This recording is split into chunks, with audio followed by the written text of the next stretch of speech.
Ispahani news hour extra. আমাদের আজকের অনুষ্ঠান আমরা শুরু করতে চাই, অনুষ্ঠানে শ্রদ্ধা জানাতে চাই গুণী শিল্পী মিতা হকের প্রতি। তিনি দীর্ঘদিন নানা রকমের রোগে ভুগছিলেন, কিন্তু তার মৃত্যু হয়েছে করোনাতে।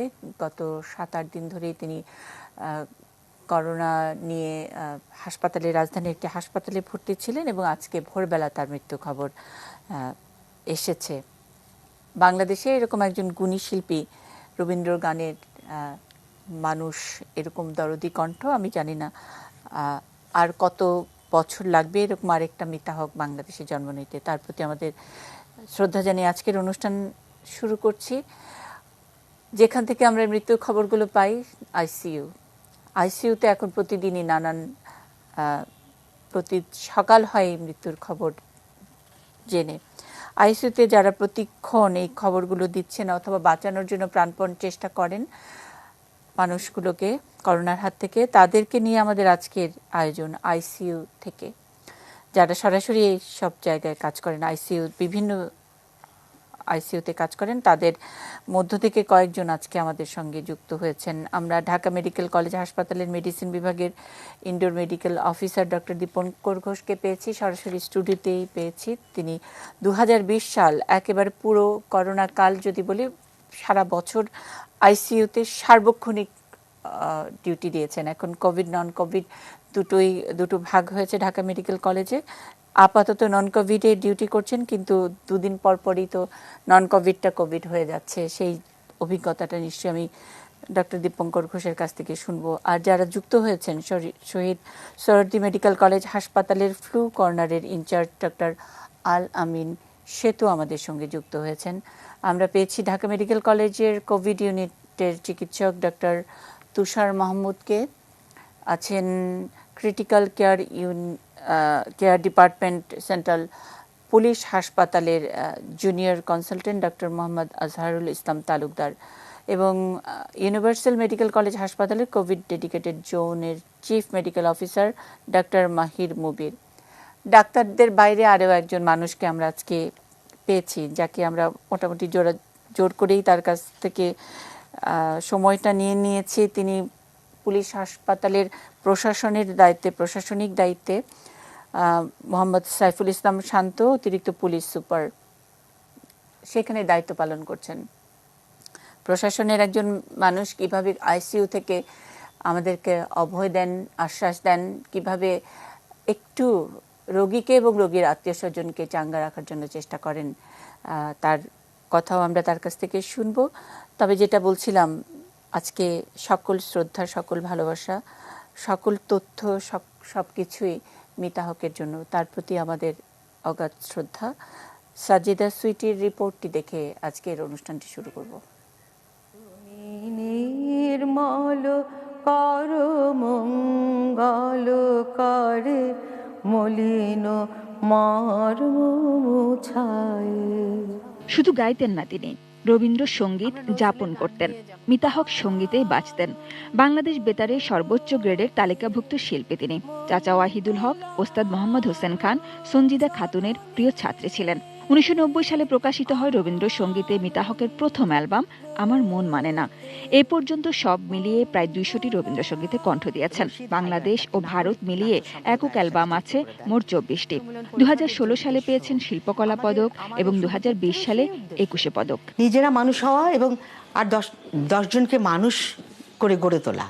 সুরতীর্থ নামে একটি গানের স্কুলও রয়েছে তার। একসময় ছায়ানটের রবীন্দ্রসঙ্গীত বিভাগের প্রধান ছিলেন। রবীন্দ্রসঙ্গীত সম্মেলন পরিষদের সহসভাপতিও ছিলেন। সঙ্গীত জীবনে তার আরেক অর্জন অসংখ্য মানুষের অনুরাগ। তাই তো বিদায় বেলায় এমন অশ্রু, গান ও ফুলের শ্রদ্ধা ছায়ানটের শিল্পীদের।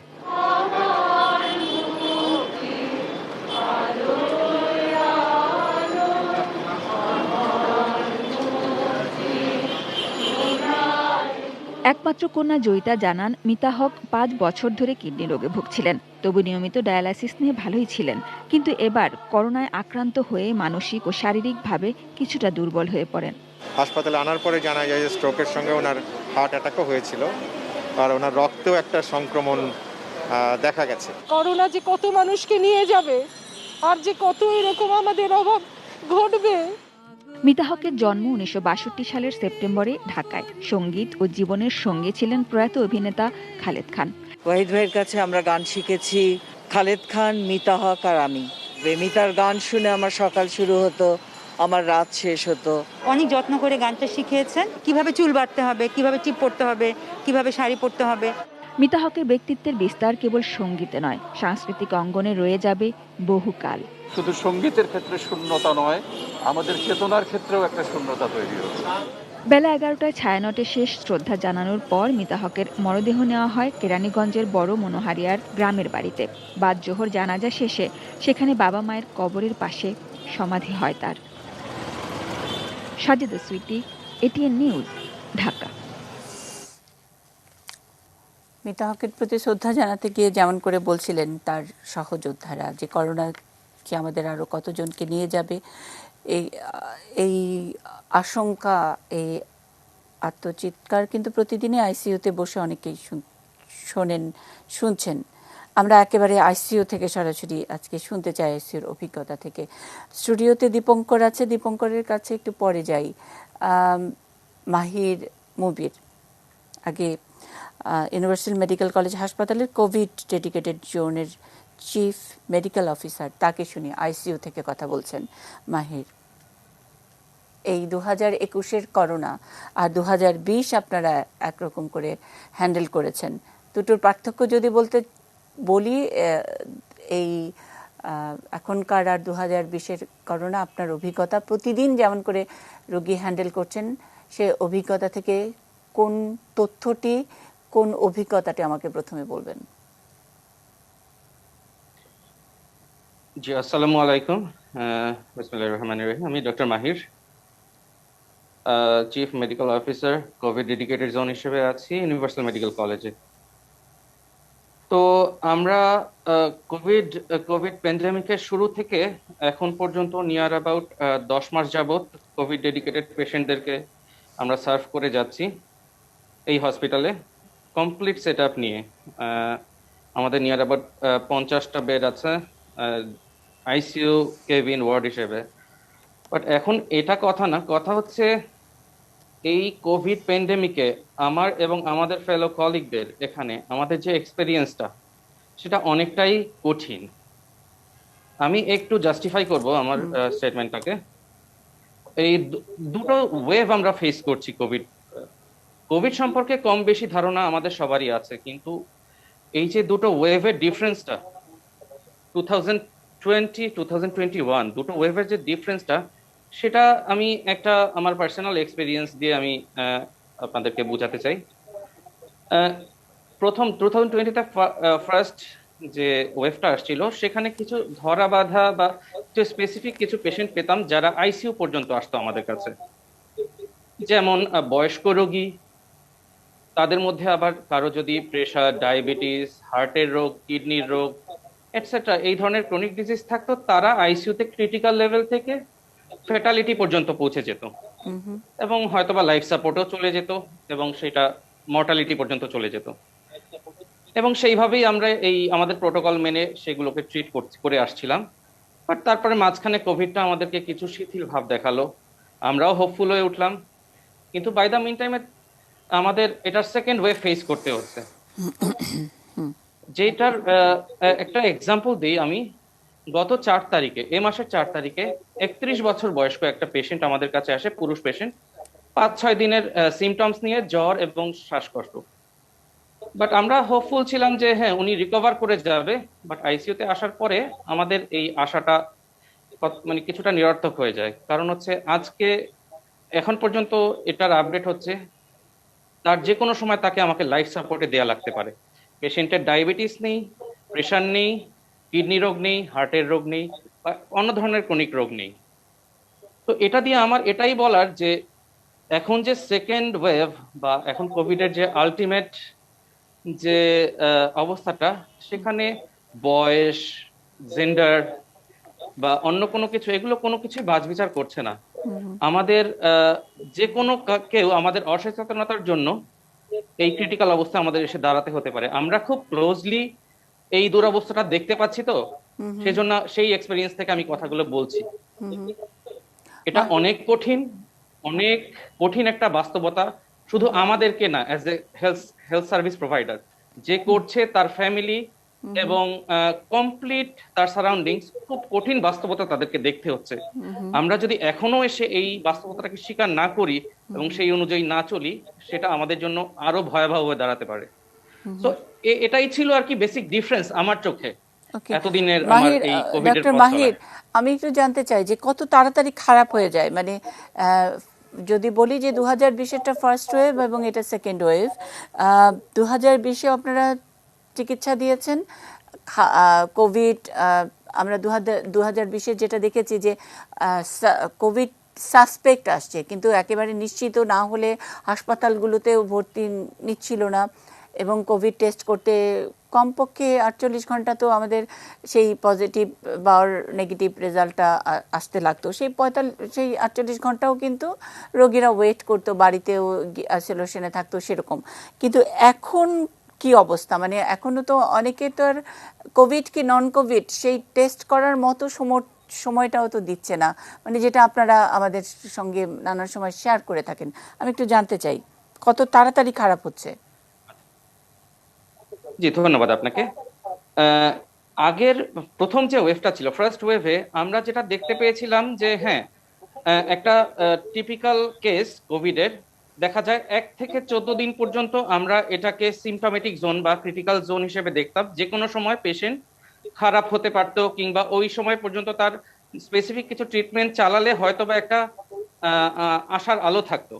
বাট এই ওয়েভে যেটা আমরা ফেস করছি, যে এই যে স্পেসিফিক 14 দিনের যে সময়কালটা, এটা আমরা মেনে চলতে চাইলেও আমরা পারছি না। কারণ দেখা যায় যে এই সিমটম শুরু হওয়ার 2 দিন পরেই পেশেন্ট খারাপ হয়ে যেতে পারে, এবং সেই তার 2 দিন পরেই পেশেন্ট এক্সট্রিম লেভেলে চলে যেতে পারে, যেটা অনেক ভয়াবহ। আবার এটা দেখা যেতে পারে 14 দিন পার হয়ে গিয়েছে, তারপরও পেশেন্ট ক্রিটিক্যাল হচ্ছে।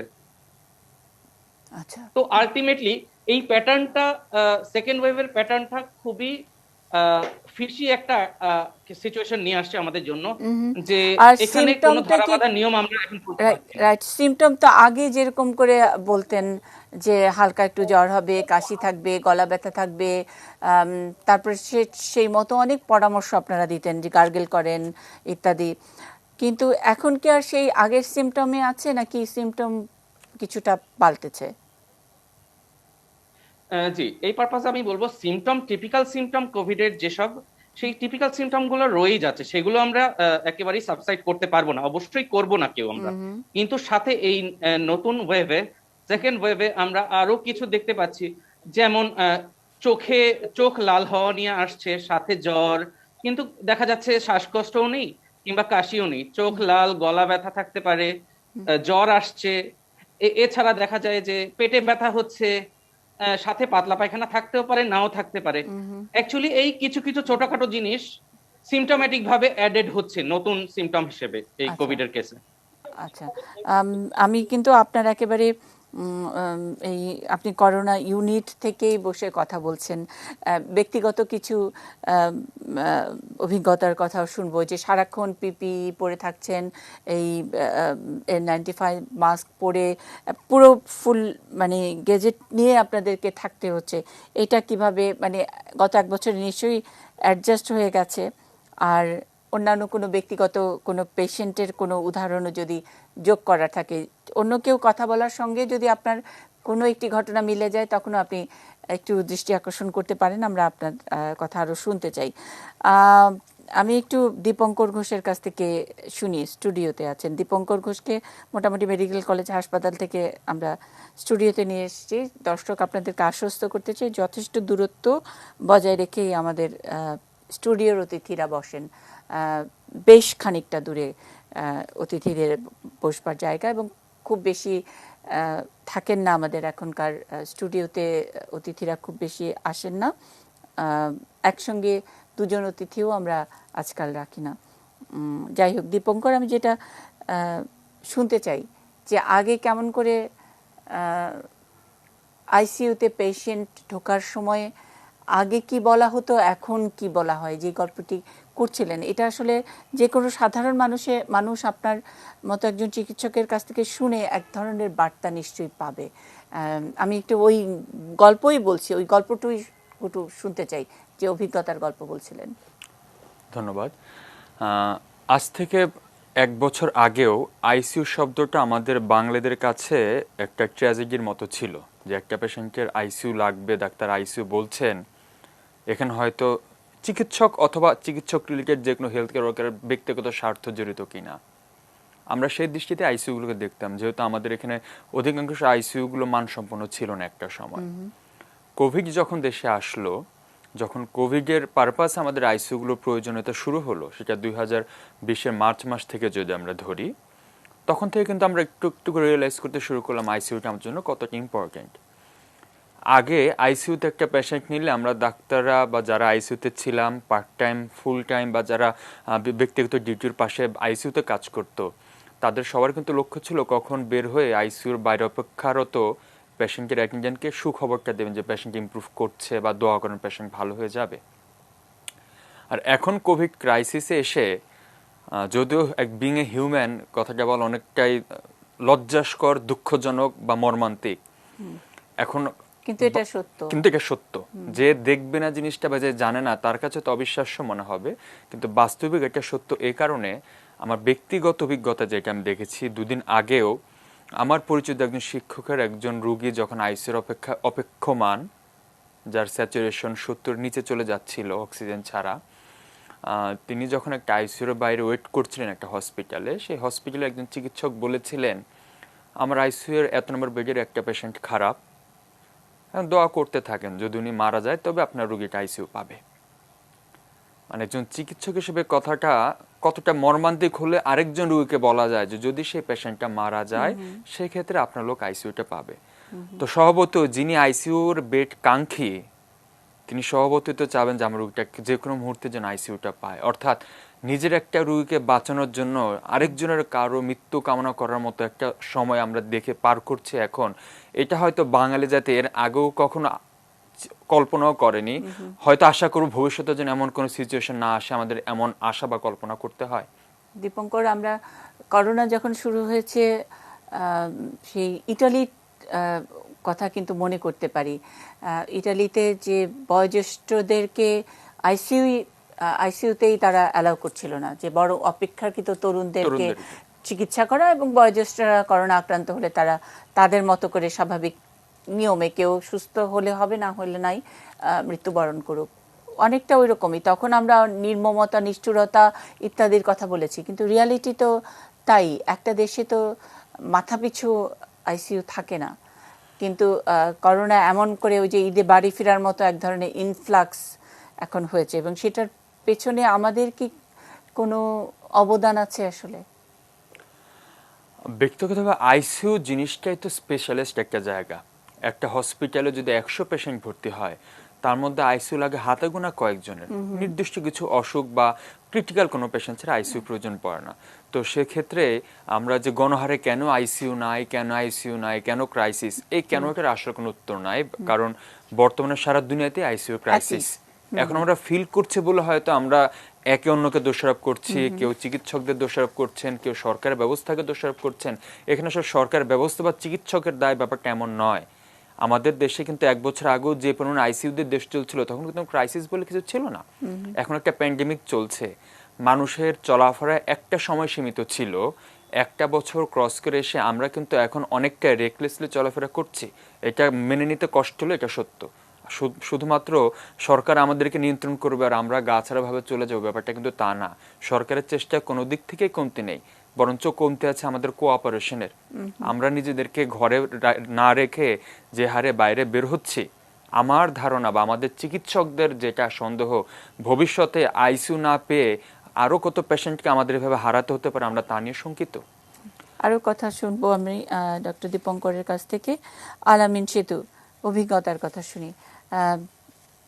আমি একটু ঠাট্টা করে জিজ্ঞেস করছিলাম আলামিন সেতুকে, গত 2020-এ 2বার আক্রান্ত হয়ে গেছেন। আমরা কিন্তু প্রতিদিন যেসব মৃত্যুর খবর দিচ্ছি, গতকালও একজন সিনিয়র চিকিৎসক মারা গেছেন। মৃত্যুর খবরের তালিকার মধ্যে ব্যবসায়ী আফসার মঈন মারা গেছেন ৬৬ বছর বয়সে। ইন্দ্রমোহন রাজবংশী চলে গেলেন ৭ই এপ্রিল। ১০ই এপ্রিল রফিক আহমেদ মারা গেছেন করোনা ভাইরাসে, পরিবেশ অধিদপ্তরের পরিচালক। চিকিৎসকদের তালিকাটাও এই করোনার সময় দীর্ঘ হচ্ছে। আমাদের সকলেরই খুব শ্রদ্ধেয় মানুষ, প্রিয় সাংবাদিক আমাদের হাসান শাহরিয়ার চলে গেছেন গতকাল 10ই এপ্রিল। আমরা আলামিন সেতুকে যদিও ঠাট্টা করে জিজ্ঞেস করছিলাম যে এবার 2021-এর করোনায় আক্রান্ত হয়েছেন কিনা, কিন্তু চিকিৎসক হিসেবে তো এই আক্রান্ত হওয়ার অবস্থাটা, পরিস্থিতিটা তো তুলনা করতে পারছেন। আলামিন সেতু, একটু আপনার অভিজ্ঞতা শুনতে চাই, যেমন করে মাহির মুবির বললেন। ধন্যবাদ আপনাকে। আমি আমার বক্তব্যের শুরুতেই আমি শ্রদ্ধা ভরে স্মরণ করছি আমাদের আজকের এই সঙ্গীত জগতের একজন নক্ষত্রের এইভাবে করোনার মৃত্যু। আজকে আমি খবরটা শুনে আমি নিজেও খুবই শোকাহত হয়েছি, এবং আমি আরো শ্রদ্ধা নিবেদন করছি আমাদের চিকিৎসক, শতাধিক চিকিৎসক এবং অর্ধশতাধিক স্বাস্থ্যকর্মী যারা আমাদের এই গত 1 বছরের এই করোনা কোভিড-19 মহামারীতে মারা গিয়েছেন। আমার অভিজ্ঞতা হচ্ছে যে আমি তো দীর্ঘদিন ধরে এবং প্রথম শুরু থেকেই এই শহীদ সোহরাওয়ার্দী মেডিকেল কলেজের এই করোনা, কোভিড, ফ্লু কর্নার এবং ট্রায়াল, এগুলো নিয়েই আমি সবসময় চলতেছি। সারাদিন আমি এই করোনার একটা মেলার মধ্যে থাকি। এইবার আমরা যা ফেস করছি, গত বছর যা করেছিলাম অনেক ভালোভাবেই আমরা সফলতার সহিত মোকাবেলা করেছি, কিন্তু আমরা এখন এই বছরে খুবই আতঙ্কিত। আমরা গত বছর আমাদের এখানে শহীদ সোহরাওয়ার্দীতে 100 বেড করোনার ছিল, আমরা এবার 250 বেড করে ফেলেছি। 250 বেডই আমাদের। আজকের সন্ধ্যার দিকে আমি হসপিটালে ছিলাম, আমি ওখানে গিয়ে কথা বলে আসছি। সন্ধ্যার দিকে আমি গিয়ে খোঁজ নিয়ে দেখলাম যে একটা বেডও আমাদের ফাঁকা নাই। ইভেন আইসোলেশনেও পর্যন্ত একটা বেড ফাঁকা নাই, যে একটা লোককে যদি কেউ এখন ভিআইপিও ফোন করে তাকে আমি এডমিট করতে পারবো না।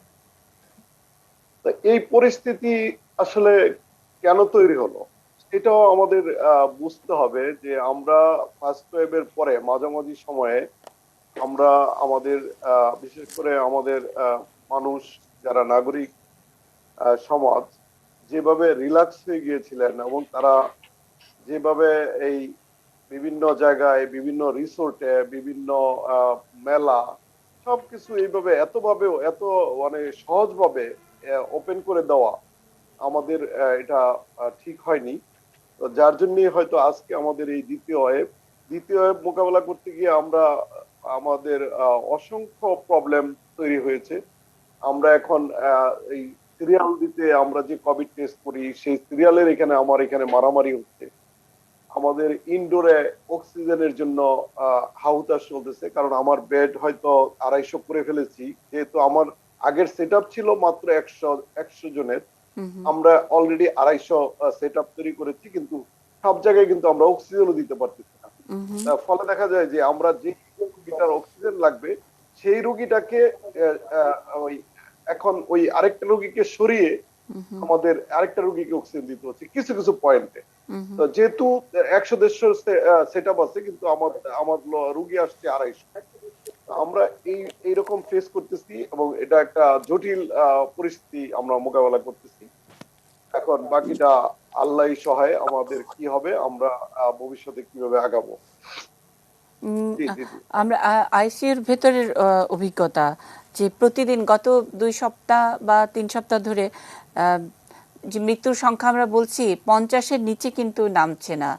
50 থেকে শুরু হয়ে আজকে 78 পর্যন্ত গুনছি। জানি না কালকে কত লিখতে হবে আমাদেরকে। সেই ক্ষেত্রে রাতের বেলা বা একেবারে আইসিইউর তো দিন আর রাতের কোনো ব্যাপার নেই, কেমন অবস্থা দেখছেন? কোনো ঘটনা, স্পেসিফিক কোনো ঘটনা কি আমাদের সাথে শেয়ার করবেন, যাতে অন্তত চিকিৎসকের কাছ থেকে, মানে একেবারে ডিউটি ডক্টর যিনি থাকেন, তার মুখ থেকে শুনে আমরা একটু হলেও একটু ভীত হই? আমাদের ভীত হওয়ার তো দরকার আছে, তাই নয় কি? স্পেসিফিক ঘটনা হচ্ছে, আমরা এবারের যে আমাদের, আপনারা জানেন যে এখন একটা কথা হচ্ছে যে তরুণ এবং মহিলা, যেটা যারা গত বছর যখন ফার্স্ট ছিল তখন যারা এফেক্টেড হতো, ওই সময় কিন্তু তরুণরা এবং মহিলারা ওরা কিন্তু মাইল্ড সিমটম নিয়ে বেঁচে যেত, মাইল্ড সিমটম নিয়ে তাদেরকে আর ভিতরে ঢুকতে হতো না। ইদানিং দেখা যাচ্ছে এই বছরে যে তরুণ, বিশেষ করে আমাদের, আপনারা জানেন যে 2-4টা দেশ থেকে আমাদের এখন বলা হয় যে ভেরিয়েন্ট আছে, ইউকে, আমেরিকা, সাউথ আমেরিকা, এবং একটা বাংলা ভেরিয়েন্টও বের হয়েছে যে করোনার। এই ক্ষেত্রে দেখা যায় সাউথ আফ্রিকান যে ভেরিয়েন্টটা আমাদের দেশে আসছে, সেই স্ট্রেনটা আপনার খুবই পাওয়ারফুল একটা স্ট্রেন। পাওয়ারফুল স্ট্রেনটা যখন ঢুকে গেছে, তখনই আমাদের দেখা গেছে যে এরা এই নতুন ভাইরাসটা আমাদের এখন যে ইমিউনিটিটা শরীরের, সেই ইমিউনিটিটাকে আপনার বাইপাস করে যাচ্ছে। বাইপাস করে যাওয়ার ফলে যে গত বছর যেমন মহিলা এবং ইয়াং জেনারেশনটা মাইল্ড সিমটম নিয়ে মোটামুটি কিউর হয়ে যেত, এই বছর কিন্তু আপনার এই এই ভেরিয়েন্ট গুলোর জন্য তারা এই আপনার সিভিয়ার কোভিডে চলে যাচ্ছে, ক্রিটিক্যাল স্টেজে চলে যাচ্ছে। যার জন্য আমার একটা উদাহরণ, যে গত পরশু আমার এখানে একজন 17 বছরের মেয়ে কোভিড আক্রান্ত হয়ে একেবারে 70% স্যাচুরেশন চলে গিয়ে আমার আইসিইউতে চলে গেছে। এরকম পরিস্থিতি কিন্তু আমরা গত বছর আমাদের ছিল না। এই বছর আমাদের এই ধরনের পরিস্থিতি তৈরি হয়ে গেছে যে আমাদের এই ইয়াং এবং ফিমেল, তারা কিন্তু মাইল্ড সিমটমের পরিবর্তে সিভিয়ার কোভিডে চলে যাচ্ছে, সিভিয়ার এবং ক্রিটিক্যাল স্টেজে চলে যাচ্ছে। আচ্ছা, এটা ভেরিয়েন্টের একটা ব্যাপার আছে। রাইট। আপনার বাংলা ভেরিয়েন্ট নিয়ে আমি একটু শুনতে চাই। তার আগে একটু ছোট্ট করে বলেন যে আইসিইউতে চলে গেলে, মানে অর্থাৎ যদি ভেন্টিলেশন লাগে, তাহলে তো অনেক, মানে আশাটা একটু কমে যায়, তাই নয় কি? সেটা আসলে আমরা তো সেটা প্রথম থেকেই আমরা জানি, তাই না? যে সবাই জানে যে আমরা আইসিইউতে দেওয়া মানেই আমাদের এটা আর ব্যাক করার সুযোগ খুবই কম। 90% উপরে তো ডেথ রেট আমাদের, এটা এর নিচে তো কখনোই নামতেছে না, বরং আরো বেশি 95 আমাদের এখন। এবারের আইসিইউতে কিন্তু আপনি দেখেন ক্রিটিক্যাল স্টেজে যারা আইসিইউতে ঢুকছে, তারা কিন্তু খুব কমই ব্যাক করছে, এবং এটাই আমার মূল কথাটা হচ্ছে যে ইদানিং ইয়াং যে এরা যে আইসিইউতে যাচ্ছে, এই পরিস্থিতিটা গতবার কিন্তু ছিল না।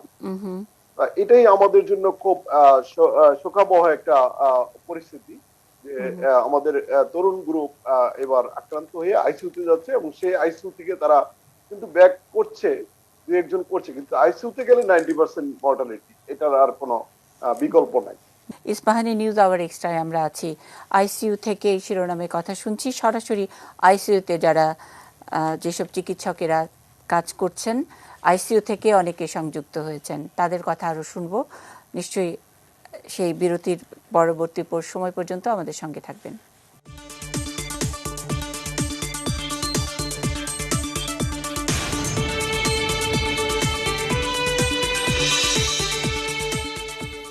ডক্টর তুষার মাহমুদ, ঢাকা মেডিকেল কলেজ হাসপাতালের কোভিড ইউনিটের চিকিৎসক। একই প্রশ্ন প্রায় সকলকেই করছি, কিন্তু অভিজ্ঞতা সবার আলাদা আলাদা। এই অভিজ্ঞতার কথা অন্তত সাধারণ মানুষ জেনে যদি কিছুটা আতঙ্কিত হয়, আমরা বারবারই গত বছর করোনার সময় সচেতন করবার জন্য বলছি, আতঙ্ক নয়, কিন্তু এবার বোধহয় এতই আতঙ্কটা দূরে সরে গেছে, সুতরাং সাধারণ সচেতনতার কথাটাও ভুলে গেছে। আপনারা প্রতি রাত প্রতিদিন কেমন করে কাটাচ্ছেন আইসিইউর ভেতরে, কি কি অভিজ্ঞতার মধ্যে দিয়ে যাচ্ছে? ধন্যবাদ আপু। আমি সবাইকে সালাম দিয়ে শুরু করছি।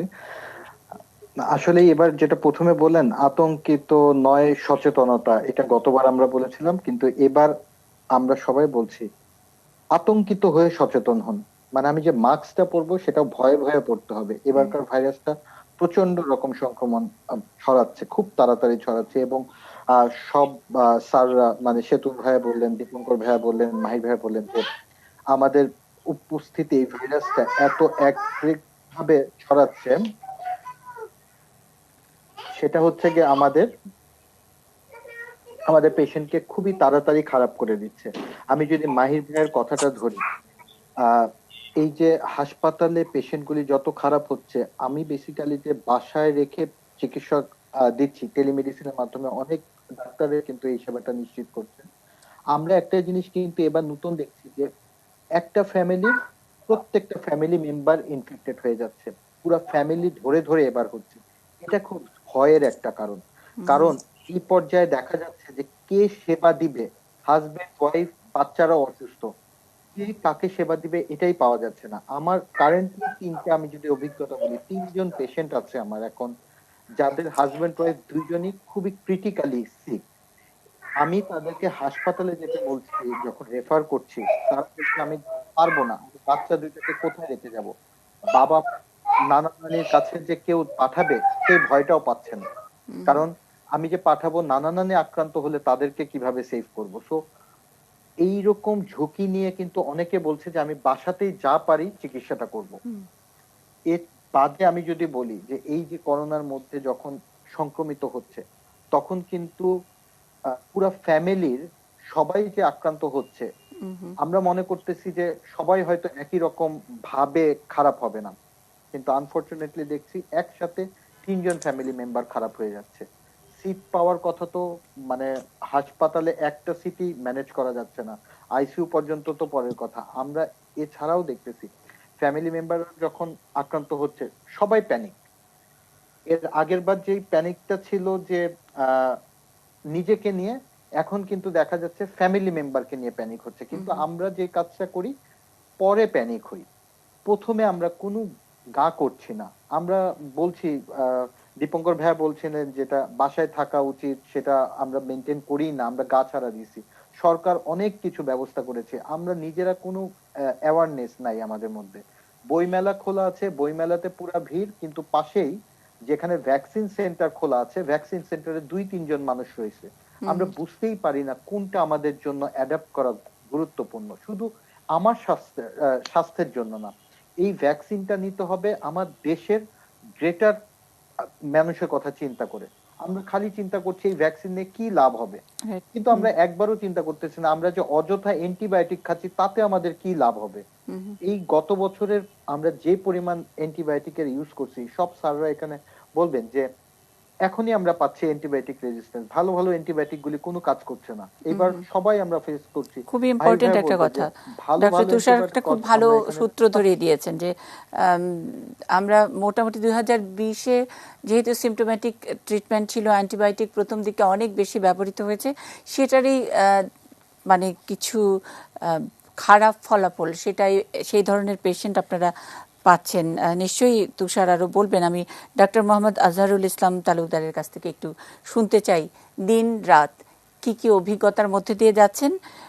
সেন্ট্রাল পুলিশ হাসপাতালের আইসিইউর তে সার্বক্ষণিক আপনার থাকতে হচ্ছে, দেখতে হচ্ছে, একটা বেডের জন্য কি পরিমাণ হাহাকার, আর কেমন ধরনের পেশেন্ট পাচ্ছেন?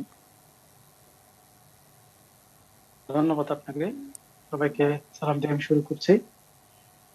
প্রথমে বলতে চাচ্ছি যে হাসপাতাল ভালো জায়গা নয়। যারা ভর্তি হয় রোগ নিয়ে ভর্তি হয়, খুব শ্বাসকষ্ট নিয়ে ভর্তি হয়। আমাদের এই পর্যন্ত যে পরিমাণ রোগী আক্রান্ত হচ্ছে প্রতিদিন মাসটা খুবই অ্যালার্মিং। ভবিষ্যতে কি হবে এটা আসলে এখনই বলা যাচ্ছে না, তবে আমরা এটা যেটা বুঝতে পারছি, সবাই আমার সাথে একমত হবেন যে ভয়াবহ একটা সিচুয়েশন আমরা ফেস করার জন্য সামনের দিকে এগিয়ে যাচ্ছি। এটা আমাদের কারোই কাম্য নয়। প্রতিদিন আমাদের হাসপাতালে প্রচুর পেশেন্ট আসছেন এবং ক্রিটিক্যাল পেশেন্ট প্রচুর ভর্তি হচ্ছেন, তাদেরকে আমরা চিকিৎসা দিচ্ছি। সবাইকে দেখা যায় যে আমরা এট এ টাইম ভর্তিও করতে পারছি না। বিভিন্ন জায়গা থেকে ফোন আসতেছে একটা বেডের জন্য, এত কাকুতি মিনতি হচ্ছে, সকাল নেই, রাত নেই, বিকেল নেই, কখনো যে মানে ইমার্জেন্সি দাঁড়িয়ে যাচ্ছে কেউ বলতে পারছে না। এবার গতবার আমি যদি একদম স্পেসিফিক ক্যাটাগরাইজ করে জি ডক্টর আজহারুল ইসলাম, আমি যদি একদম স্পেসিফিক জানতে চাই, এই মুহূর্তে আপনার হাসপাতালে এই ক্রিটিক্যাল কেয়ার ইউনিটে যারা যারা আছেন তাদেরকে যদি একটু অ্যাসেস করে, প্রায় প্রত্যেকের কথা আপনি জানেন, সেটা দিয়ে যদি একটু কোনো বার্তা দেবার থাকে আমাদেরকে, যারা আমরা শুনছি না, বিশ্বাস করছি না, নিয়ম মানছি না, এবং এখনকার ভ্যারিয়েন্টটা অনেক বেশি ভয়ানক এবং সময় দিচ্ছে না, সেই অভিজ্ঞতার কথাও যদি একটু বলেন। আমি আমার অভিজ্ঞতার কথা বলবো যে খুবই হতাশ হচ্ছি। একটা ফ্যামিলি যখন একটা মেম্বার আক্রান্ত হচ্ছে, পুরো ফ্যামিলি মেম্বার আক্রান্ত হয়ে যাচ্ছে, এবং একজনকে যে আরেকজন সেবা করবে সেই সুযোগই পাচ্ছে না। আমাদের ডক্টর তুষার ভাই যেটা বলেছেন যে একজন মেম্বার আক্রান্ত হচ্ছেন, ফ্যামিলি অন্য মেম্বার সবাই আক্রান্ত হয়ে গেছে, কাউকে যে কেউ হাসপাতাল নিয়ে যাবেন সেই সুযোগ হচ্ছে না। এবং সামনে ভবিষ্যতের সময় আরো খারাপ আসছে। আমরা আইসিইউতে যেভাবে দেখছি, রোগী আসতেছে, আসার পরে লাইফ সাপোর্টে যাচ্ছে, ম্যাক্সিমাম রোগী মারা যাচ্ছে। আমরা সব ধরনের ট্রিটমেন্টে আমরা কিন্তু 1 বছরে যথেষ্টই অভিজ্ঞতা অর্জন করেছি, এবং এই অভিজ্ঞতার আলোকেও আমরা এত পরিমাণ ন্যাশনাল ইন্টারন্যাশনাল প্রোটোকল ফলো করে ট্রিটমেন্ট দেওয়ার পরেও রোগীর যে আউটকাম, এটা আসলে খুবই হতাশাজনক। এটা শুধু আমাদের দেশে নয়, সার্বিক বৈশ্বিক পরিস্থিতি দেখলে তা বোঝা যায়।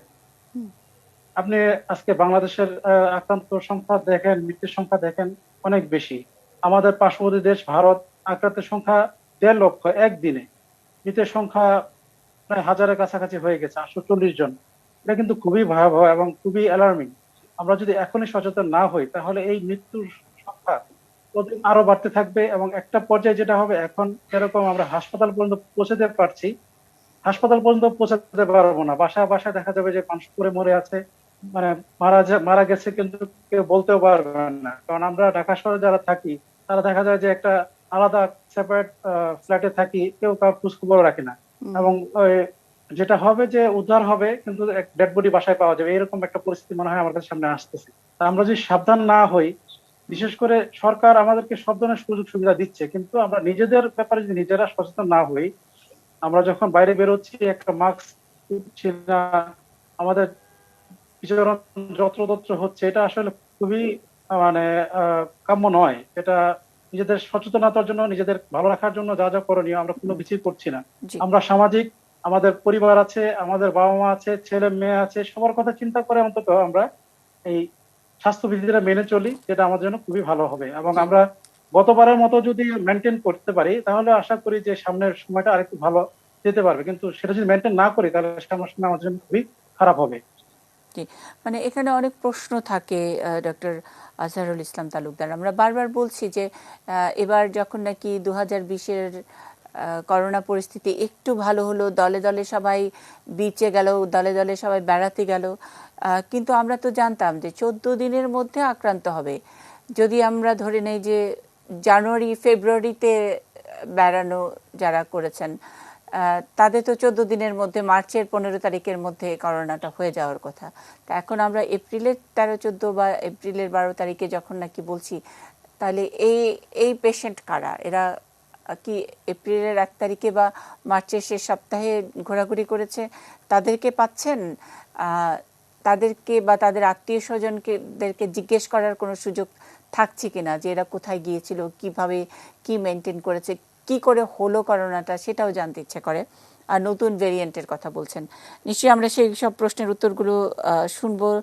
আমি একটু অন্য দিক থেকে একটু জানতে চাই, অভিজ্ঞতার কথা শুনতে চাই সাইফুল ইসলাম শান্তর কাছ থেকে। তাকে আমি মোটামুটি জোর করেই আজকের এই অনুষ্ঠানে যুক্ত করেছি। তিনি প্রশাসনিক দায়িত্বে আছেন কেন্দ্রীয় পুলিশ হাসপাতালের অতিরিক্ত পুলিশ সুপার হিসেবে।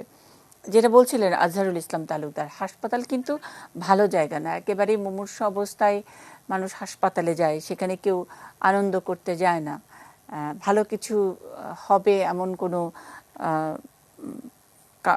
প্রত্যাশাও হয়তো থাকে না অনেক সময়। কিন্তু সেই জায়গাটিকে অন্যভাবে আরও অনেক মানবিক করা যায়, সেটার একটা চেষ্টা করেন। যেই খবরটা আমরা নানান সময়, অন্তত গত 1 বছর করোনার সময়টাতে সাইফুল ইসলাম শান্তর ব্যাপারে আমরা যতটুকু জেনেছি সেটুকু থেকে বলতে পারি। এটা কতখানি জরুরি শান্ত? আপনি যেমন করে অ্যালাউ করেন অনেক সময়, যে শেষ দেখার জন্য ছটফট করে আইসিইউতে যাওয়ার আগে পেশেন্টটা তার আত্মীয়, তার প্রিয়জনের কারো চেহারাটা দেখতে চান, কারণ পরে সিডেটিভ দিয়ে তাকে ঘুম পাড়িয়ে রাখা হবে, এই ঘুম আর নাও ভাঙতে পারে, তাদেরকে ভিডিও কল করে দিচ্ছেন। অনেককে অ্যালাউ করেন যে যেন একটু মাথা হাত দিয়ে প্রিয়জনকে আইসিইউতে ঢোকার সময়টাতে থাকেন। আমি একটু অভিজ্ঞতার কথা শুনতে চাই, কেন এটা করেন এবং এটা থেকে কি কোনো ভালো কিছু হয় কি না? সাইফুল ইসলাম শান্ত। ধন্যবাদ। আপনি যদি কোভিড-19 কে আসলে বিশ্লেষণ করেন, আইসিইউ হচ্ছে এক মহাকাব্যিক উপাখ্যান, যে কাব্যিক উপাখ্যানে আমাদের একাকিত্বের অনেক বিষয় জড়িত। এই কাব্যিক উপাখ্যানে জড়িত আমাদের অত্যন্ত গভীর অনুভূতিগুলো, আমাদের যে অনুভূতিগুলো আসলে কারোর সাথে শেয়ার করা যায় না।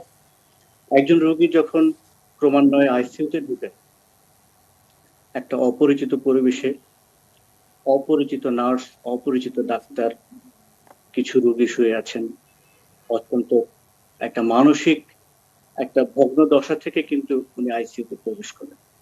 আইসিইউতে প্রবেশ করার পর থেকে আমি মনে করি একজন যদি সুস্থ মানুষকেও আইসিইউতে আপনি নিয়ে যান, তার মানসিক অবস্থাটা কিন্তু খুবই খারাপ থাকবে।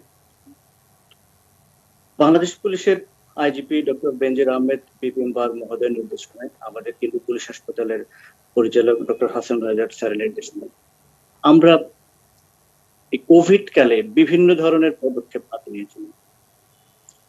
সবাই যখন কোভিডের কথা শুনে বিভিন্ন দিকে ছুটে বেড়াচ্ছিল, আমরা তখন ঘুরে দাঁড়িয়েছিলাম।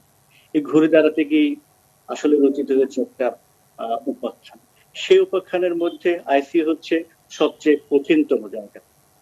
একজন মানুষকে দেখেছি আমি আইসিইউতে ঢুকে সে ধীরে ধীরে একাকিত্ব যখন তাকে বরণ করে নিয়েছে, দেখা যাচ্ছে পাশের সিটে একজন মৃত্যুবরণ করে, পরের দিন অন্য পাশের সিটে যিনি আছেন উনি মারা গিয়েছেন। আপনি এই মানসিক অবস্থাটা বুঝুন। আমি প্রত্যেকটা দিন যখন আইসিইউতে যাই, আমি রোগীকে জিজ্ঞেস করি আপনি কেমন আছেন। যে চোখের মধ্যে আসলে কি বলবো, হতাশা এবং জীবন বোধের, হয়তো সে ভাবে যে এটাই তার জীবনের শেষ দিন বা যে কোনো সময় হতে পারে তার শেষ মুহূর্ত, সেই বিষয়গুলোকে যখন মাথায় রেখে খুব কষ্ট করে বলে ভালো আছি, সেই ভালো আছি কথাটা আপনি তাৎপর্য কিংবা গুরুত্ব কিংবা গভীরতা বোঝাটা কিন্তু একটা অসাধারণ প্রজ্ঞার দরকার হয়, হয়তো আমরা সেটা বুঝি। এই মানসিক অবস্থায় থেকে আমি হয়তো জিজ্ঞেস করি আপনি কাকে দেখতে চান। আমি আমার মেয়েকে দেখতে চাই, আমি আমার ছেলেকে দেখতে চাই, আমি আমার স্ত্রীকে দেখতে চাই। যখন আমি একটা ভিডিও কলে তাকে কথা বলে দিই, তার সেই যে মানসিক অবস্থাটা আমি নিজে দেখেছি। আমি আগে যে অবস্থা ছিল ঠিক 1 মিনিট পরে কেমন যেন আড়মোড়া ভেঙে উঠে দাঁড়িয়ে, তার মানসিক একটা অবস্থার বিরাট পরিবর্তন ঘটে যায়। তার মধ্যে একটা নতুন প্রাণের সঞ্চার হয়। আমি দেখেছি, সেই চোখগুলো দেখেছি যে চোখগুলো নতুন আশার আলো ছড়ায়। যখন সে তার প্রিয়জনকে দেখে, তখন নতুন করে বাঁচার একটা ইচ্ছা পোষণ।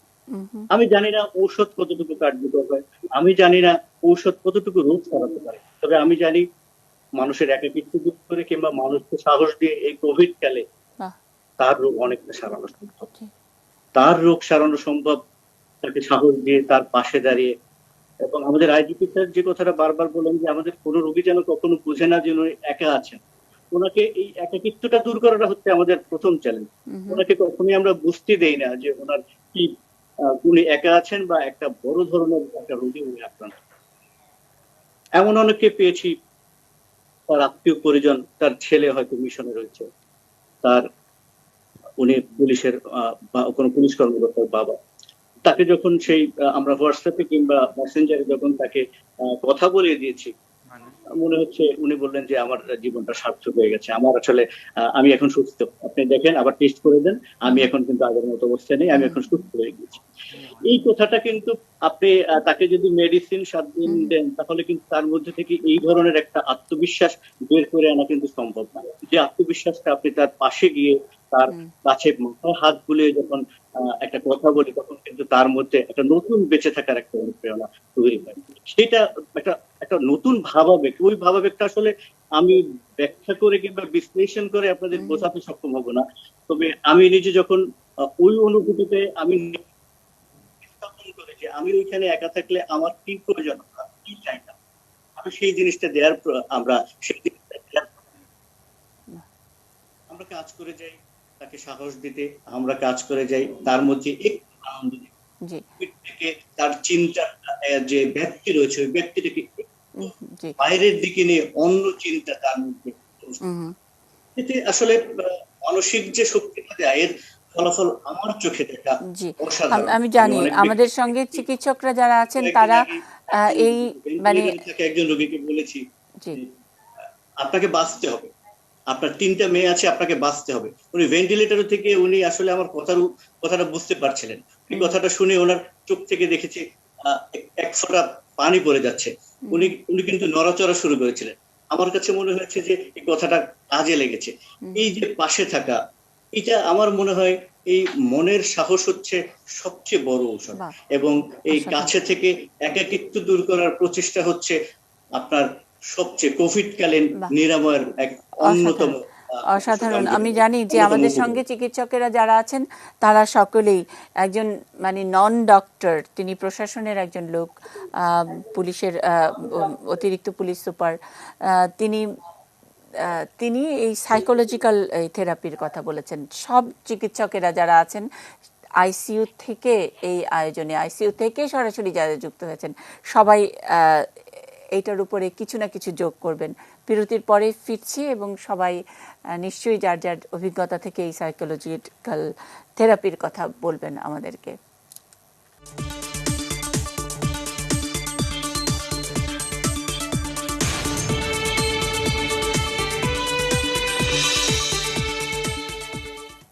ইস্পাহানি নিউজ আওয়ার এক্সট্রায় আইসিইউ থেকে শিরোনামে আমরা কথা শুনছি। আইসিইউতে সরাসরি যারা কাজ করছেন, কোভিডের চিকিৎসা দিচ্ছেন, ম্যানেজ করছেন, তাদের কাছ থেকে তাদের অভিজ্ঞতা। একদম চিকিৎসক নন, কিন্তু তার যে সাইকোলজিক্যাল থেরাপি সেটা নিয়ে নিশ্চয়ই আমাদের সঙ্গে যারা চিকিৎসকেরা আছেন তারা মন্তব্য করবেন। আমি প্রথমে ডক্টর দীপঙ্কর ঘোষের কাছ থেকে শুনি, যেটা সাইফুল ইসলাম শান্ত করেন। ধন্যবাদ। করোনা চিকিৎসাকালীন সময়ে একজন করোনা রোগীকে মানসিকভাবে চাঙ্গা রাখা, এটা শুধু করোনা না, যে কোনো চিকিৎসারই কিন্তু একটা বড় পার্ট। আমরা যেটাকে পেশেন্ট কাউন্সিলিং বা পেশেন্ট অ্যাটেন্ডেন্ট কাউন্সিলিং বলে থাকি। আমাদের চিকিৎসা ব্যবস্থায় কিন্তু যে কোনো চিকিৎসার শুরুর প্রথম ধাপে একটা কথা বলা থাকে যে পেশেন্ট রিঅ্যাসুরেন্স, মানে আপনার যে রোগটা হয়েছে সেটা আমরা চেষ্টা করছি আপনাকে ভালো করার জন্য। কোভিডের সাথে ডিফারেন্সটা যেখানে হয়, কোভিড চিকিৎসাকালীন সময়ে বেশিরভাগ ক্ষেত্রে প্রিয়জন বা প্রিয় মানুষগুলো কিন্তু পাশে থাকে না। সেখানে প্রিয়জন বলতে হয়তো একজন হেলথ কেয়ার ওয়ার্কার, আমার বা একজন নার্স অথবা একজন চিকিৎসক, রোস্টার বেসড হোক বা সার্বক্ষণিক হোক, ওনারাই কিন্তু পাশে থাকেন। এই দিক থেকে বিবেচনা করলে শান্ত ভাই যে কাজটি করেছেন এটা অবশ্যই প্রশংসার দাবিদার, এবং এখনো যিনি যেটা করে যাচ্ছেন, এবং আমরা চিকিৎসক হিসেবে অবশ্যই আশা করব ওনার মতো এমন আরো অনেকেই সহযোগে আমাদের পাশে এসে দাঁড়াবেন।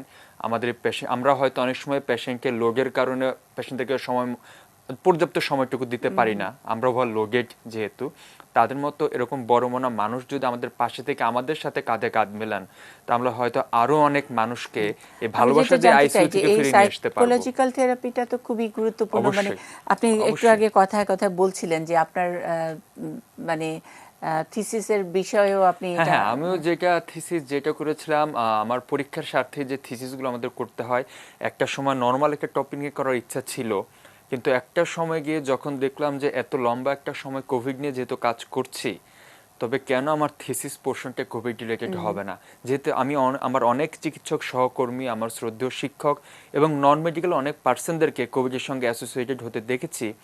তো আমিও চিন্তা করে তাদের যে মানসিক ভগ্ন দশা একটা লম্বা সময় ধরে, আমরাও তো মানুষ, আমরা তো একটা দীর্ঘ সময় ধরে কাজ করে একটা সময় সাফোকেটেড হয়ে যায়। আপনি আসলে চিকিৎসকদের এই, আমি চিকিৎসকদেরকে ইনক্লুড করতে চাচ্ছি যারা একটা দীর্ঘ সময় সকল ছুটি ছাটার বাইরে থেকে, সকল উৎসবের বাইরে থেকে নিজেদেরকে ডেডিকেট করেছেন এই পেশেন্টদের জন্য, তারা আসলে দিন শেষে কেমন আছেন।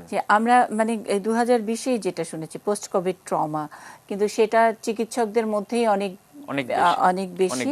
আর যারা কোভিড আক্রান্ত তাদের মধ্যে অনেক কিছু এই ট্রমার অংশ। 2020-এ যারা আক্রান্ত হয়েছেন বা যেই সব পরিবার আক্রান্ত হয়েছে তাদের পরিবার থেকেও অনেক পেশেন্ট আইসিইউ পর্যন্ত গিয়ে গড়াচ্ছে, তাদের খবরাখবরও কিন্তু একেবারে ভেতরের খবরও আমাদের এই আইসিইউ চিকিৎসকরা নিচ্ছেন। আমি আরেকবার একটু ছোট্ট করে আলামিন সেতু আপনার কাছ থেকে একটু জেনে নিতে চাই, কথায় কথা বলছিলেন যে বাংলা ভেরিয়েন্টও একটা আছে, এটা একটু পরিষ্কার জানতে চাই, বাংলা ভেরিয়েন্টটা কি আসলে?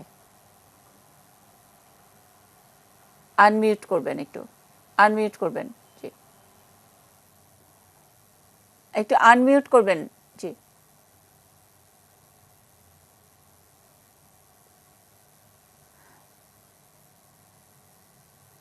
ডক্টর আলামিন, জি জি জি।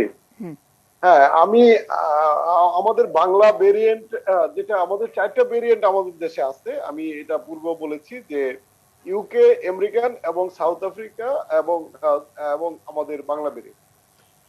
এখন আসলে যেহেতু এটা মাত্র এই সেকেন্ডে আমরা চিন্তা করেছি যে এই একটা ভেরিয়েন্ট বাংলা বা ইন্ডিয়ান সাবকন্টিনেন্টে আমাদের আলাদা একটা ভেরিয়েন্ট আছে, যে একেবারে এখন পর্যন্ত রিসার্চে সবকিছু বেরিয়ে এসছে তা না, এটা নিয়ে এখন স্টাডি চলতেছে।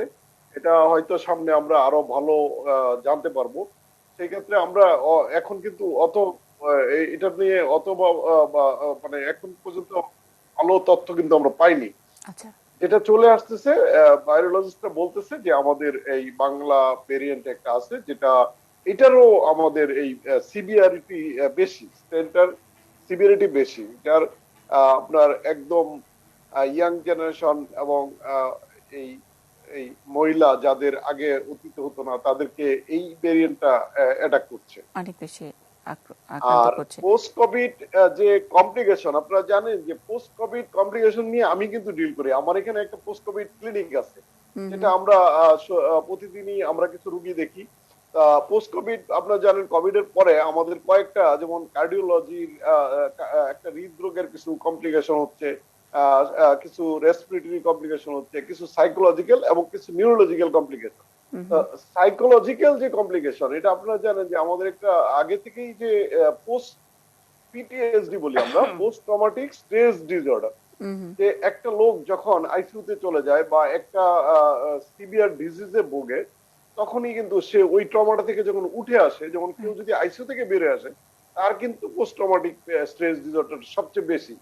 এবং যারা অক্সিজেনের জন্য হাহাকার করেছিল, যে অক্সিজেন দিয়ে সে 70 লিটার অক্সিজেন দিয়ে হাইফ্লো নেজল ক্যানুলাতে যে একবার ঢুকেছিল, সে যদি ওখান থেকে বের হয়ে বেঁচে আসে, তার কিন্তু পোস্ট ট্রমাটিক স্ট্রেস ডিসঅর্ডার হবে। তার মনে হবে যে এই মনে হয় আবার হইতে পারে, আবার হয়ে কিনা আবার পোস্ট আমার আবার নাকি আবার আইসিইউতে যেতে হয়, অথবা আমার আবার অক্সিজেন লাগে। এটা কিন্তু আমাদের ডক্টররা অনেক ফেস করেছে। জি, অনেক ধন্যবাদ। আমাদের ডক্টররা খুব বেশি ফেস। অনেক ধন্যবাদ। আমি আর অন্যান্য প্রসঙ্গ নিয়ে আসবো। ডক্টর মাহির মুবিরের কাছ থেকে একটু জানতে চাই, যে কথা বলছিলেন আজহারুল ইসলাম তালুকদার বা অন্য ডক্টর তুষার মাহমুদও বলছিলেন যে আসলে গত বছর আমরা যে খুব অ্যান্টিবায়োটিক ব্যবহার হয়েছে, সিমটোম্যাটিক ট্রিটমেন্ট হয়েছে, সেটাও রেজিস্ট্যান্স পাওয়া যাচ্ছে।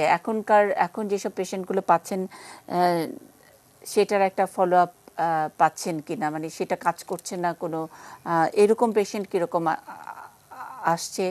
আর আরও একটি প্রশ্ন, যে একদম ভেন্টিলেশনে যাওয়ার আগ পর্যন্ত যেই চিকিৎসাটা, সেটা অক্সিজেন, আমরা কি প্রস্তুতি হিসেবে আরও বেশি অক্সিজেন ক্যানুলা, যেটা নাজাল ফ্লো, হাই ফ্লো অক্সিজেন দেবার যেই ব্যবস্থাটা, সেটা আরেকটু বিস্তৃত করলে, এরকম মানে যেই ভয়টা আপনারা প্রতিদিনই পাচ্ছেন, আমরা যেরকম ভয় পাচ্ছি, সেটা থেকে কিছুটা লাঘব হতো কি না, ডক্টর মাহির?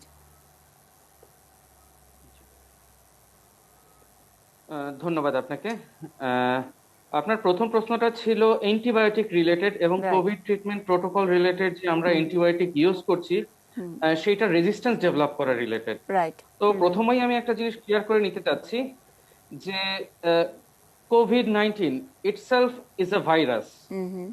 তো অ্যান্টিবায়োটিকটাকে আমরা ইউজ করি হচ্ছে আহ, একটা সাপোর্টিভ ট্রিটমেন্ট হিসেবে, যে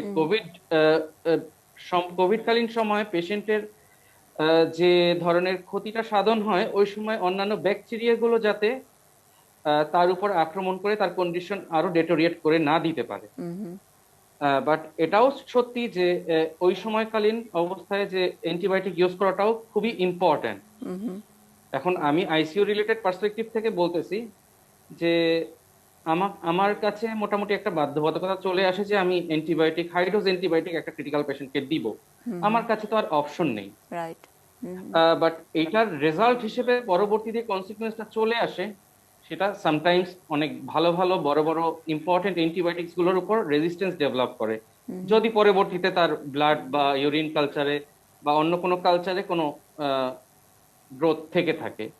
সো আমাদের কাছে পরবর্তী পোস্ট কোভিড ফলো আপে বেশ কিছু পেশেন্ট আসছে যে একটা মিনিমাল একটা ইনফেকশন নিয়ে, যেখানে আমরা বেশ কিছু অ্যান্টিবায়োটিক রেজিস্ট্যান্স পেয়েছি। এরকম 3 থেকে 4টা ইনস্ট্যান্স আমি আপনাকে দিতে পারবো, সেটা যাই হোক। সো অ্যাকচুয়ালি এই মুহূর্তে আমাদের অন্য কোনো অপশন নেই অ্যান্টিবায়োটিক ইউজ ছাড়া। একদম এটা আমাদের ইন্টারন্যাশনাল প্রোটোকলেই পড়ে যে আমরা অ্যান্টিবায়োটিক ক্রিটিক্যাল কেয়ার গুলোতে ইউজ করব কোভিড এফেক্টেড পেশেন্ট গুলোর উপর। আর এখন আপনার দ্বিতীয় টপিকটাতে আমি আসি। আচ্ছা, আমাকে একটু কাইন্ডলি আপনি অক্সিজেন, রাইট? আচ্ছা, এই কোভিড আক্রান্ত পেশেন্টদেরকে যদি আমরা 3টা ক্যাটাগরিতে ভাগ করি, তাহলে হচ্ছে একেবারেই লেস সিমটম যারা নিয়ে আসে, যাদের অক্সিজেন ডিমান্ড নাই খুব একটা, বড় জোর 1 থেকে 2 লিটার অক্সিজেন দরকারও হতে পারে অথবা রুম এয়ারে আছে, তাদেরকে মাইল্ড, এরপরে আরেকটু শ্বাসকষ্ট এবং সাথে অক্সিজেন ডিমান্ড আরেকটু বেশি, তাদেরকে আদার সিমটম সহ তাদেরকে মডারেট, এবং এর চেয়ে পরবর্তী আরো বেশি সিমটম নিয়ে তাদেরকে আমরা সিভিয়ার লেভেলে ভাগ করে থাকি। তো এই মাইল্ড, মডারেট, সিভিয়ার এই 3টা লেভেলের উপর ডিপেন্ড করে পেশেন্টের অক্সিজেন সাপ্লাইও আমরা দিয়ে থাকি। যেমন অক্সিজেন সাপ্লাই মাইল্ড কেসে দেখা যায় 1 থেকে 4 লিটার পর্যন্ত আমরা অক্সিজেন নেজাল ক্যানুলা দিয়ে থাকি। আবার পরবর্তী 4 থেকে 8 লিটার পর্যন্ত আমরা ফেস মাস্কে দিয়ে থাকি। ওটা কখনো মাইল্ড হয়, কখনো মডারেট হয়। আবার দেখা যায় যে পরবর্তী 8 থেকে 15 লিটার, যেটা আমরা এনআরএম বলা হয়, নন রিবিদিং মাস্ক, তো ওইটার মাধ্যমে দিয়ে থাকি।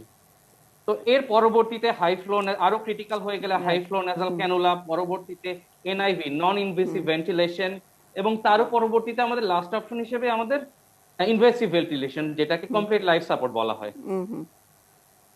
তো এগুলো হচ্ছে আমাদের ক্রাইটেরিয়া বা আমাদের প্রোটোকল ফলো করার। কিন্তু বাসায় বসে যদি আমরা এই ধরনের কিছু চাই, সেক্ষেত্রে ঠিক, আমি বাসায় ডাক্তার মাহির মুবির, আমি কিন্তু এই প্রশ্নটা করিনি বাসায় বসে চাই কিনা। আমরা বলছি যে আইসিইউর তো সংখ্যা কম থাকবেই, এটাই তো যে কোনো দেশেই বলি না কেন, দেশে দেশে একই রকমের চিত্র। কিন্তু গত বছরের অভিজ্ঞতা থেকে আমাদের অনেক লেজে গোবরে হয়েছে। আমরা মাস্ক নিয়ে এক রকমের, পিপি নিয়ে এক রকমের করেছি, কোথায় কোভিড, নন কোভিড, সেই সব হাসপাতাল, সব লেজে গোবরের অবস্থা থেকেও যখন আমরা একটু গা ঝাড়া দিয়ে উঠলাম, তখন কি মোটামুটি যেসব হাসপাতালে চিকিৎসার হবে সেই সব হাসপাতালে অক্সিজেন ওয়ার্ড করা যেত কি না, মানে আরো বেশি, অন্তত একসাথে কোভিড পেশেন্ট হয়তো কোনো একটা ওয়ার্ডে 200 জন অক্সিজেন পেতে পারে। এটাই তো মূল চিকিৎসা। প্রথমত আপনারা যেটা বলেন, সেটারও কি ব্যবস্থা যথেষ্ট আছে? সেটাও তো হয়নি। আমি সেই জায়গা থেকেই জানতে চাই, হয়তো ডক্টর আজহারুল ইসলাম তালুকদার এবং তুষার মাহমুদ আরো যোগ করবেন একটা বিরতির পরে।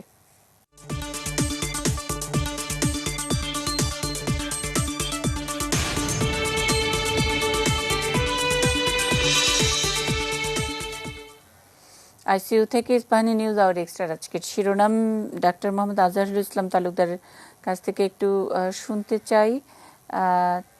আছেন আমাদের সঙ্গে, সংযোগটি হারিয়ে ফেলেছি সম্ভবত। তার আগে তুষার মাহমুদ একটু যোগ করবেন। আমাদের আসলে মূল ট্রিটমেন্ট যেটা বলা হচ্ছে সেটাই তো অক্সিজেন। আমরা অক্সিজেনের আর একটু ওয়ার্ক করতে পারতাম কিনা, তাইলে এই ভয়াবহ অবস্থাটা থেকেও কিছুটা হলেও তো পরিত্রাণ পাওয়া যেত। আপনারা ডাক্তাররা কি বলেন? অবশ্যই অবশ্যই আপু, সেটা অবশ্যই পেতাম, কিন্তু এখানে দুইটা পয়েন্ট আমি বলতে চাই। একটা, আমি যতই সাপ্লাই বাড়াই না কেন, আমি এটা কোনো সময় ম্যাচ করতে পারবো না। সেতু স্যার যেটা এর আগেই বলেছেন যে আমি বেড সংখ্যা আজকে 200টা বাড়াইছি, ভরে গেছে। আমি যদি আরো বাড়াই, কোনোভাবেই সম্ভব না, আমি যদি না সংক্রমণের হারটা কমাই। এছাড়া আমি আপনাকে অন্য আরেকটা জিনিস বলতে পারি। এই যে হাই ফ্লো নেজাল ক্যানুলার কথা আমরা বলছি, আমরা গতবার শুরুর সময় কিন্তু যথেষ্ট পরিমাণ হাই ফ্লো নেজাল ক্যানুলা ছিল না, কিন্তু গত এক বছরে, 1 বছর না, 6 মাসের মধ্যে আমরা মোটামুটি কিন্তু প্রায় 1000+ হাই ফ্লো নেজাল ক্যানুলার একটা রিসোর্স ম্যানেজ করে ফেলছিলাম। কিন্তু প্রপার মেইনটেনেন্সের অভাবে এই যে যখন দ্বিতীয় ওয়েভটা শুরু হইলো, আমরা কিন্তু এখন দেখছি হাই ফ্লো নেজাল ক্যানুলার প্রায় 30-40% মানে কার্যকরী অবস্থায় নাই, মানে নষ্ট অনেক। আমি সব সেন্টারে এটা, মানে গভর্নমেন্ট গুলিতে তো অবশ্যই কারোটার মানে মেশিনে আমি 30 লিটার দিলাম, সেটা দেখাচ্ছে মানে হয়তো 15 লিটার যাচ্ছে বা 60 লিটার যাচ্ছে। আমি কিন্তু প্রপার পেশেন্ট ম্যানেজমেন্ট করতে পারবো না। তো আমি যদি 40%ও বাড়াইতে পারতাম বা প্রপার মেইনটেনেন্স করে রাখতাম, এখন কিন্তু আমরা সেটা ব্যবহার করতে পারতাম। আর ডেফিনেটলি এটা যত বাড়ানো সম্ভব সেটা তো অবশ্যই কার্যকর করবে। আমি এখানে একটা জিনিস একটু বলতে চাই, জাস্ট মাহির ভাইয়া যেটা বললেন যে ক্রিটিক্যাল অবস্থায় অ্যান্টিবায়োটিকের ব্যবহারটা অবশ্যই জরুরি, কিন্তু আমি যেটা বলেছিলাম যে মানুষরা প্রথমেই একদিনের জ্বর বা জ্বরও নাই, করোনা পজিটিভ হওয়ার সাথে সাথে অ্যান্টিবায়োটিক সহ সবকিছু 7-8টা ওষুধ খেয়ে আমাদের কাছে আসছে, সেটা খারাপ। তো ডেফিনেটলি ওইটা তো হ্যাঁ, অ্যান্টিবায়োটিকের অ্যাবিউজ তো আমাদের অনেক দীর্ঘদিন ধরে চলছে, নিশ্চয়ই এগুলো নিয়ে অনেক লম্বা আলোচনা করা যায়। ডক্টর আজহার একটু যোগ করবেন কিনা যে এই সময়ে যেটা বললেন, তুষার আমাদেরকে একটু ধরিয়ে দিলেন যে মেইনটেনেন্সের অভাবে 30%, এই 1000 আমরা বাড়তি পেয়েছিলাম সেটাও 30% নষ্ট আছে। এইটা হলেও তো এক ধরনের কনফিডেন্সটা থাকতো আপনাদের চিকিৎসকের। ডক্টর আজহার। জি, ধন্যবাদ আপনাকে। ব্যাপারটা হচ্ছে কি, আমাদের সব সেক্টরে আসলে প্রত্যেকটা ইনস্ট্রুমেন্ট মেইনটেনেন্সের একটা ব্যাপার আছে। ইনস্ট্রুমেন্ট মেইনটেনেন্স না করলে এটা নষ্ট হবে, এটি স্বাভাবিক, এবং এবং এটা মেইনটেনেন্স দরকার হয়। যখন একটা মেশিন চালু হয় আর একটা লাইফ টাইম থাকে, এবং তার প্রত্যেকটা পার্টস থাকে যেগুলো হচ্ছে আস্তে আস্তে নষ্ট হয়ে যায়, সেগুলো মেইনটেনেন্স করলে অবশ্যই ভালো থাকবে সেটা। এবং আমাদের ক্ষেত্রে যেটা হচ্ছে যে যত মেশিন আমাদের বেশি হবে, আমরা তত পেশেন্ট বেশি পেশেন্ট ব্যবহার করতে পারবো, এবং ব্যবহার যত বেশি করতে পারবো আমাদের পেশেন্ট আউটকামটা তত ভালো। হাই ফ্লো নেজাল ক্যানুলা আসলে এটা কোভিড এর চিকিৎসার জন্য খুবই ভালো একটা মেশিন, যেটাতে আপনার প্রত্যেকটা পেশেন্টকে আমরা ব্যবহার করতে পারি ক্রিটিক্যাল অবস্থায় থাকে।